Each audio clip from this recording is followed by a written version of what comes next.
Where is it? Turning my whole closet upside down looking for my black top. It was literally the one cute thing I had. Just then, Mom walked into my room, all dressed up for a night out, in a shirt 2 sizes too small for her. Mom, that's mine. Give it back. I have to wear it to a party. Don't be such a baby. Wear something else. Then she picked up my earrings from my dressing table and was off before I could even protest. Living with my mom was like living with an out-of-control, greedy, stupid teenager. As if she didn't have enough things of her own, she was always stealing my stuff too. And Dad's. One time, when I was about 6, I remember she was about to go out wearing Dad's black shorts as a dress. I giggled because she looked so funny, but Dad was furious that she was going out looking so ridiculous. As I grew up, I started to find her silliness less funny. Once, I had friends over, and it was so embarrassing when they walked past Mom's room and saw boy band posters plastered all over the walls. We were listening to some music in my room, and she came and joined us and wouldn't stop dancing like crazy. Mom always wanted to hang out with my friends when they were over, all except Brittany. For some reason, she just seemed to hate her. No matter how nice or polite Brittany was to her, she couldn't even get a decent hello out of Mom. Once when we were in the 4th grade, Brittany and I were having the time of our lives when Mom walked in. She went absolutely insane on Brittany for teaching me how to make all this junk food and for turning me into a cow just like herself. Brittany just stood silently. What's wrong with her? I should report her to Child Services for being so mean. I'm so sorry, Britt, I said after Mom had walked off. It's okay. My dad's kind of like that too. Don't be mad. She's your mom after all. Fine. I won't report her. I'll just choke her in her sleep maybe, I said, and we both burst out laughing. Of course, Brittany didn't come over much after that. And that wasn't even the worst of it.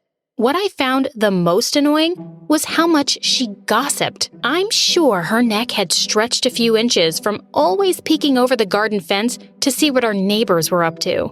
She was in everyone's business. Dad hated it, and they were always fighting. Just the other day, I came down to breakfast to this conversation. Why were you looking into our neighbor's bathroom while he was showering? Dad was asking Mom, sounding disgusted. That wasn't the bathroom, you idiot. I don't know what your problem is, she shouted back. I sighed and left for school without breakfast. I was so sick of all this fighting. I was her complete opposite, so we didn't really get along. She kept calling me a nerd and a freak, which really pissed me off. One day in school, as I was putting my stuff away, someone came by and leaned against the lockers. I looked up, and all of my notebooks went crashing down on the floor. It was Peter, the one I'd been dreaming of every day and writing about in my diary every night. And he was looking right at me. He laughed and helped me pick up my things. I'd turned as red as a tomato. I don't remember what I managed to say, but I definitely just stared at him with my mouth open when he said these words. So, Mandy, would you like to go watch the game with me tomorrow? I looked around as if I was expecting another girl named Mandy to be standing right behind me. He knew my name? I managed to stutter out, yes. He said a casual, pick you up at 6. And walked off. I just stared at his back, and then I ran off to tell Brittany. We were both screaming and jumping up and down with excitement. The next few weeks seemed right out of a fairy tale. He was so charming and cute. He gave me flowers and took me out on intimate picnics and to baseball games. But of course, I wouldn't invite him to my house. My crazy mom would freak him out. As I was admiring myself in the mirror in this really cute dress he'd bought for me, Mom walked in. I could see her greedy eyes taking in my dress. That would look so much better on me. Red's really not your color, honey. I just rolled my eyes and ignored her. But what she said next left me in tears. I have no idea why the most popular boy in the school is suddenly into a nerd like you. You're really not his type. She laughed and she walked away. Ouch! I brushed away my tears angrily, but felt better when Brittany said that I looked hot. I ran out when I heard Peter's car outside.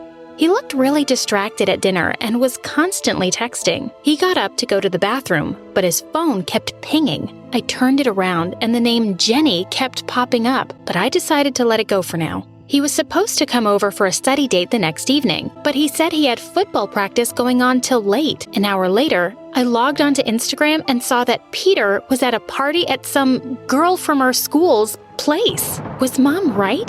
He didn't really like me? No, that crazy woman could never be right. I decided to confront him in person the next day. The next day, after his football match, I stormed onto the field, but when I got there, I saw him walking off the field towards me, looking mad as a raging bull. Just as I was about to shout at him, he shouted first. Can you believe it? I've been kicked off the team. I fell silent as he went on and on about how his stupid friend had insulted him and they had gotten into a fight and Peter had punched him.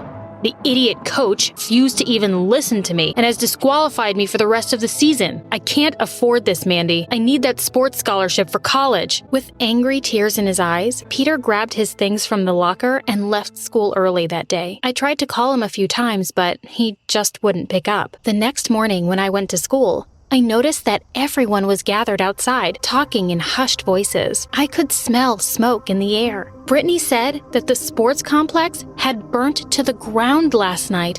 The firefighters had managed to put out the fire completely, but everything was ruined. Oh, all my precious things. Just then, Peter joined us, looking shocked, and said he'd heard the awful news, but he was definitely having a hard time keeping the grin off his face when he saw Mr. Jenkins crying. Geez, what a loser, he said in a low voice and walked away. I followed him out after class to talk. A few steps behind him, I saw him take his phone out and make a call. Yeah, I know. Really burned everything to the ground, didn't we? That was fun. I turned back around, feeling a bit sick and really alarmed. Was my dreamy boyfriend a psycho who had set the sports complex on fire? Peter was either a cheater or a criminal or both. I needed to know more, and for that, I had to recruit a Class A snoop. My mother. I wanted to smack her face because she looked so smug as I told her everything. Once she was done putting nail polish on, she looked up at me and said, "Okay, sure, honey. I'll see what I can find." Wow, that was easy and kinda sweet. It's gonna cost you. How much will you pay me to watch your boyfriend? Of course. I said she could have half my monthly allowance now, and I'd pay her more later when she found something out. Oh, and I'm going to need that red dress, too, she said, winking at me. The next week, I played it totally cool with Peter. He was being nice to me again. As he kissed me one day, I just felt myself melting. Maybe I'd just made a big deal out of nothing, I thought. Or maybe I hadn't. It turned out to be even worse. When I got home from school one day, Mom was waiting in the kitchen for me, almost hopping with excitement. She told me she was friends with Peter's dad, and he'd invited her over when no one was home.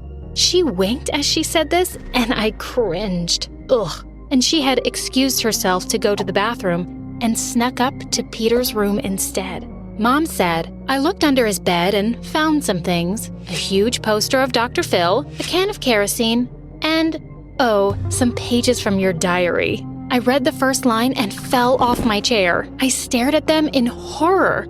They weren't the actual pages torn from my diary. These were photocopies, and they were all from the days before Peter had asked me out. My face burned as I thought about how he must have laughed at me as he read them. I saw Mom's face, and it made me even angrier. She was trying very hard not to laugh. Of course, she had read them too. Furious, I grabbed the pages and headed over to his house. I walked into his room and slammed the door shut, but he still didn't hear me over all the things he was blowing up on the screen. I reached over to him and snatched the headphones off his head. "Hey, what do you think you're doing?" he yelled, jumping from his chair. "What the hell is this?" I spat, throwing the pages at him. Oh, poor Mandy.